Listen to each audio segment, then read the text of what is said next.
Hello and welcome to another video. It has been too long since I recorded my last video. I'm just busy because I work full time and I have 2 kids and a family and all that sort of stuff.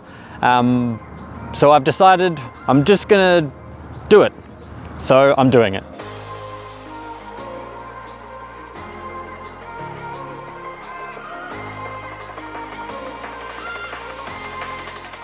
I was gonna make a whole nice reveal video, but that didn't. I just don't have the time to do it. So here I am, and here's the car. It's just behind the camera.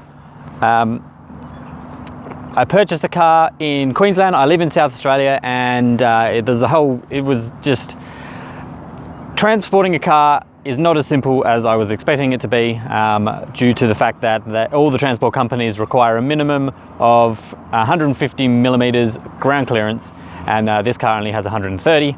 So that just jacked up the price from like $600 to get it here to like almost $2,000 to get it here, and that was ridiculous, way outside of my budget. So in the end, I flew myself and a friend from South Australia to the Gold Coast in Queensland using my Virgin Australia frequent flyer points. So that was free, that was good. And we picked up the car from my auntie, who looked after it for much longer than we ever anticipated, so thank you to her. But I've got it now. We drove it back, and all said and done, it was within my budget of what I was expecting to transport the car in the first place. A little bit cheaper, and then included food as well, so that was nice. So yeah, what is the car? It's an import. Well, it's an import for Australia. They didn't, it's a Nissan. It's an import. It comes from Japan. I was not the person who imported it. It was imported by the previous owner. He imported it back in 2010. So it's a 2008 Nissan Skyline 370 GT Type S. And it's nice. So over in the US, this is an Infiniti G37. Here in Australia, we don't really get Infiniti stuff. I think we do now. Maybe they started bringing them in like 2012 or something like that. But at the time, we could only get these imported from Japan as a Nissan Skyline, and it's badged as a 370 GT over there. There's a few models. There's the base 370 GT. Here it is. There's the badge 370 GT. It's essentially a Nissan 370Z. It's based on the same chassis and the same engine. It's a Grand Tourer model, I guess, with back seats, so it's more practical. You can get the base model 370 GT, you can get the 370 GT Type P, which is the premium one, the Type S, which is what this is, which is the sports one, and then you can also get a Type SP, which is all of the above. I chose the Type S, 1 because I found one within my budget, and 2 because I prefer the part leather, part cloth seats that are on the Type S. As you can see here, it's a nice interior, rather than full leather, because here in Australia in summertime it gets hot and you sit in the seats and you burn yourself and it sucks. And also in wintertime they get cold, and it takes a little while for the seat heating to kick into gear. So my preference is to have the cloth in the middle of the seat and the leather on the side,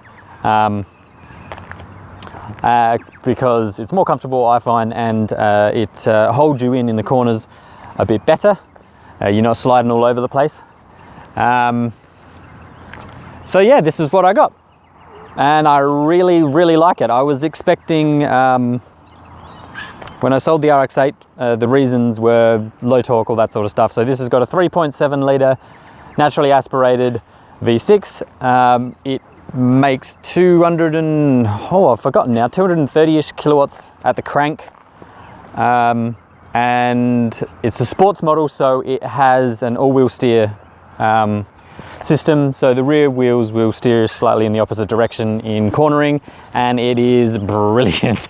When I first took it out through the twisties, it took a little bit to get used to. You can feel it, but the turn-in is so sharp and the rotation is so nice, and it has really direct steering on it. So going back to our family Honda Accord, was quite a bit of a shock. It's like I have to turn the steering wheel for eons before the car will actually turn, whereas in this it's just every input is really precise and it's fantastic. I really like it. I'm actually think I like it better than the RX-8, which I was not expecting. Because that thing was so fun to drive through the twisties. It was really good, but this, even though it's a much heavier car, it doesn't feel it because of the power of the engine and the responsiveness of the engine, and because of that rear wheel steer, the turn-in is so sharp, it's just fantastic. So yeah, let's have a bit of a walk around.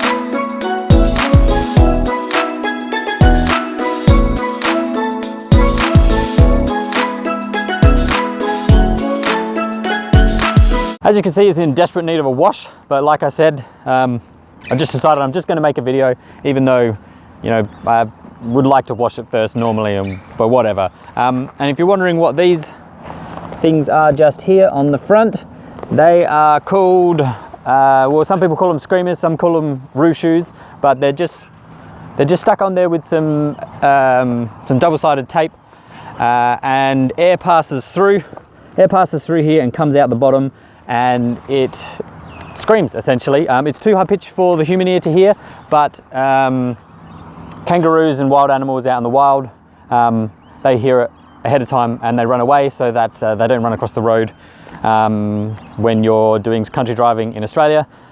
Hitting kangaroos is quite a common thing, so you get them. They cost like $8. You stick them on the front of your car, and then you don't have to stress as much about hitting a kangaroo when you're driving 2,000 kilometers through the countryside.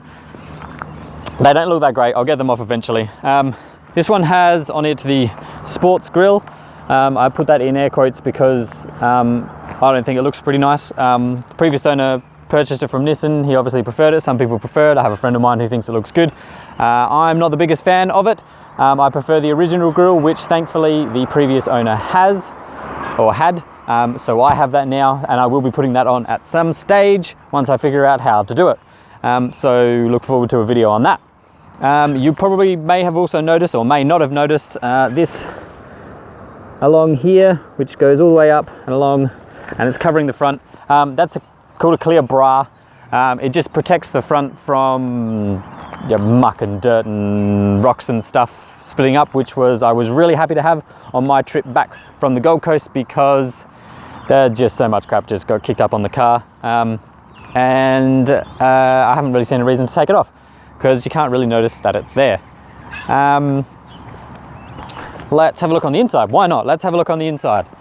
The inside of the car is, ta-da, like this. A few things that need to be done, but it's all in all pretty nice.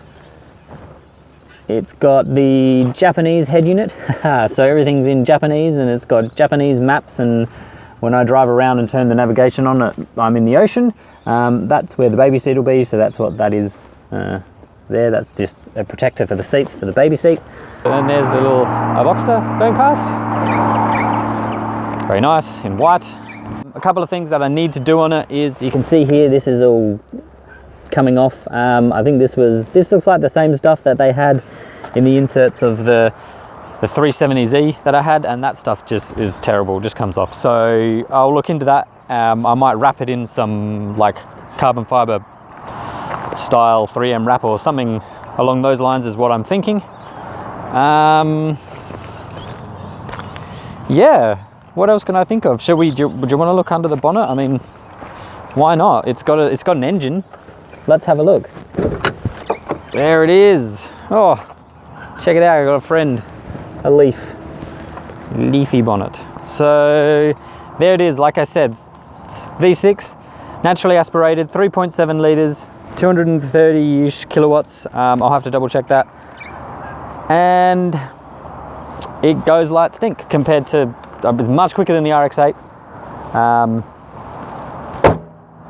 I reckon it handles better than the RX-8 thanks to that that rear steer that it's got. I think it'd be different if it didn't have that. So if you were just getting the Type P or the base model, which obviously didn't have the sporty suspension and it doesn't have the rear steer.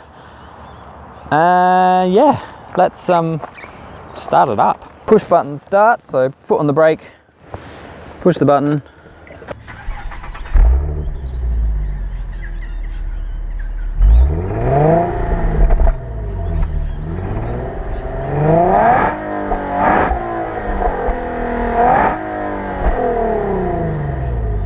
And yeah, that's the car. That's what I bought. I hope you'll like it. I hope I get some time to make some more videos. I will. I'll force myself to, like I've done with this one, even though I didn't wash it. And there are literally, have a look, there are literally still bugs from my big long trip squished on the front of my car. That's a little time I have between a full-time job and a 2.5-year-old and a 4-month-old, and you know, trying to spend some quality time with my wife. So yeah, juggling all of that leaves me very little time to make videos, but I'm gonna try and do it as often as I can, even if it's just me driving around with my GoPro suction cupped to my front window, because I want to tell you more about this car as I experience it, because it's a great car. So yeah, I think that's it. I'll make some other videos with other things that I think of. If you have any questions, oh, and I'm definitely gonna have to do at some stage a bit of a comparison of the RX-8 to the 370GT, because they're both really good cars, and I'm sure some of you are just really wanting to know how it compares in a bit more depth than what I went through just then. So yeah, hope you enjoyed this video. I hope it wasn't me just rambling on a bit too much. Yeah, like the video if you did like it, because that lets me know that you like the video. And if you haven't subscribed already, subscribe, because the bigger I get, then the more subscribers I have, the more motivation I'll get to make more videos. So if you subscribe, then I know you want to see more videos, and then I'll get off my bum and make some more. So yeah, have a good one.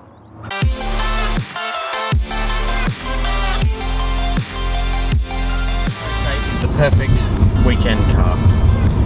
If I could afford it, I would keep this as my weekend car, and I would buy another car for just to